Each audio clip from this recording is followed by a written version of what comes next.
उत्तराखंड में लोकसभा चुनाव जारी है। उत्तराखंड की 5 लोकसभा सीटों के लिए कांग्रेस और भारतीय जनता पार्टी रस्साकशी की लड़ाई लड़ रही है। हमारे साथ बात करने के लिए कांग्रेस के प्रदेश अध्यक्ष करण मेहरा हैं। उनसे जानेंगे इस पूरे चुनाव में कांग्रेस किस तरह से भूमिका निभा रही है, 5 लोकसभा सीटों पर क्या उम्मीद दिखाई दे रही है। देखिए, बहुत बेहतर स्थिति है, मेरे आकलन से ज़्यादा बेहतर स्थिति है, क्योंकि स्वस्फूर्त लोग आ रहे हैं, बिना साधनों के हैं, क्योंकि कांग्रेस के पास समय साधनों की बहुत कमी है। और उसके बाद भी जिस तरीके से लोग खुद स्वयं का खर्चा करके टैक्सी गाड़ियों से इससे उससे वहाँ हमारे सभा स्थलों से पहुँच रहे हैं, उससे लगता है कि कहीं ना कहीं कांग्रेस की स्थिति बेहतर है। और पढ़े लिखे लोग जिस तरीके के प्रश्न कर रहे हैं, जो सर्विस क्लास है, वो भी हमारे लिए उत्साह बढ़ाने वाले हैं। उनको चिंता है ओपीएस के लिए आपके मैनिफेस्टो में क्या है, सेम रैंक सेम पेंशन में आपकी क्या कहना है, अग्निवीर के लिए क्या है। और ये मुद्दे ऐसे हैं जो हम वाकई में सीरियसली जिनमें हम लड़ रहे हैं, और लोगों का रुझान वो आगे जब पूछ रहे हैं तो इससे लगता है कि लोगों में भी इस विषय में चर्चा है और वो कांग्रेस के पक्ष में जाएगा। आपका मैनिफेस्टो मुस्लिम लीग से प्रेरित कैसे है?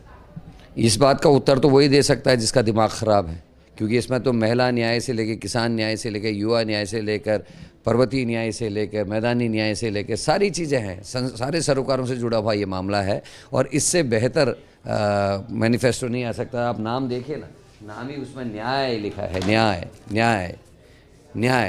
तो हर स्टेट का आदमी प्रसन्न है। मेरे यहाँ जैसे जिस तरीके से green transaction of fund of India का गठन हुआ है, मेरे जो जिस तरह सिलक्यारा की घटना है या हमारे जोशीमठ गेट, उसके लिए भी इसमें प्रावधान है। महिलाओं की सुरक्षा के लिए प्रावधान है, महिलाओं की रोजी रोटी के लिए है, आंगनबाड़ी के लिए है। इसमें हमारी मनरेगा योजना में जो 200 रुपये के आसपास आज तक दिहाड़ी थी, उसको 400 रुपये करने की बात कही गई है। दिन बढ़ाने के लिए भी बात कही गई है। तो ये सारे ऐसी चीज़ें हैं जो हमारे को छूती हैं, टच करती हैं, और हमारे देश की उन्नति के लिए आवश्यक है। कांग्रेस के कई नेता पुष्कर सिंह धामी और प्रधानमंत्री मोदी से प्रेरित दिखाई दे रहे हैं। लगातार उनसे प्रेरित होकर के भारतीय जनता पार्टी ज्वाइन कर रहे हैं। आज भी आपके एक पूर्व विधायक और कैबिनेट मंत्री दिनेश अग्रवाल ने प्रधानमंत्री मोदी के कामों से प्रेरित होकर के पुष्कर सिंह धामी के नेतृत्व से खुश होकर के उन्होंने भाजपा ज्वाइन की है। तो इतने दिनों तक वो अंकिता वाले मामले में क्यों बोल रहे थे? आज अचानक से अंकिता के लिए जो लड़ाई लड़ी उन्होंने, वो बोल देंगे आज तक वो झूठ बोल रहे थे। वो जो किसानों के लिए कह रहे थे 750 किसान मर गए, मंच से बोल रहे थे दिनेश अग्रवाल जी, आज बोल दे वो गलत थे।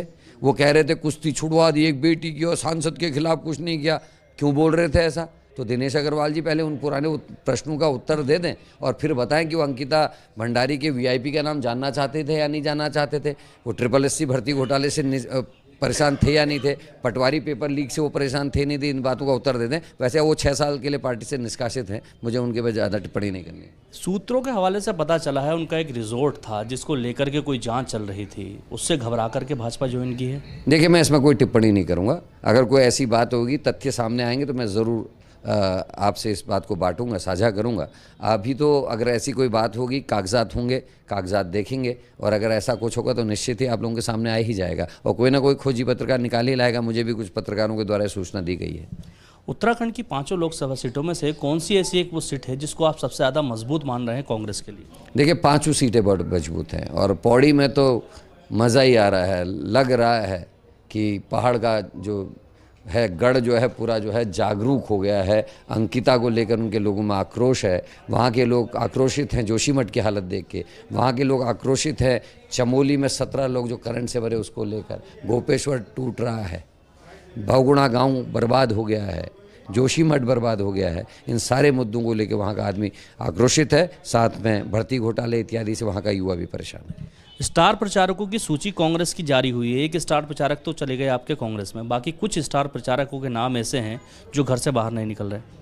नहीं, सारे लोग लगे हुए हैं जो उसमें लोकल के हैं। कोई भी मेरे को घर में बैठा हुआ नहीं दिखाई देता। और कुछ ऐसा होता है कभी आपकी अनिच्छा में इच्छा के विरुद्ध भी कुछ लोगों को एकोमोडेट किया जाता है, और कुछ लोगों के लिए मैं पक्ष में नहीं था। अब वो आज उन्होंने अपना रंग दिखा दिया। लगता है आने वाले समय में कुछ और कांग्रेस के नेता भाजपा छोड़ेंगे, तो क्या उनकी पहले से लिस्ट तैयार कर ली है आपने? नहीं, भाजपा कौन छोड़ रहा है? भाजपा तो छोड़ेंगे कांग्रेस 19 के बाद भाजपा छोड़ेंगे लोग। भाजपा का आम कार्यकर्ता परेशान है और आज आम लोगों में भी चर्चा की ये गलत हो रहा है। जिस तरीके से डराया धमकाया जा रहा है या कुछ लोग जा रहे हैं, सैचुरेशन पॉइंट आता है। और 77 में ऐसे ही हुआ था, उसका फ़ायदा कांग्रेस को लंबे समय तक हुआ। 77 में जब मैडम को छोड़ के लोग गए, उसके बाद 50-55 साल तक कांग्रेस को कोई परेशानी नहीं हुई, क्योंकि प्योर लोग रहते हैं। जो लोग दिल से कांग्रेस की आइडियोलॉजी के साथ हैं, जो जनता के साथ हैं, वो कांग्रेस में हैं। वर्कर आज भी कांग्रेस में है। गया कौन है? नेता।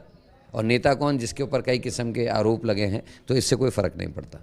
चलिए, हमारे साथ बात करने के लिए कांग्रेस के प्रदेश अध्यक्ष करण मेहरा थे। जिस तरह से लगातार पार्टी के कुछ नेता पार्टी को छोड़ के जा रहे हैं, उन पर लेकर के उन्होंने काफ़ी विशेष टिप्पणी की है। फिलहाल भारतीय जनता पार्टी के सामने कांग्रेस काफ़ी मजबूती से चुनाव लड़ रही है। सबसे ज़्यादा मजबूत सीट अगर कांग्रेस कोई बता रही है पूरे प्रदेश में 5 सीटों में, तो वो पौड़ी बता रही है। अब देखने वाली बात होगी कि ये 19 तारीख के बाद किस तरह के रिजल्ट सामने आते हैं।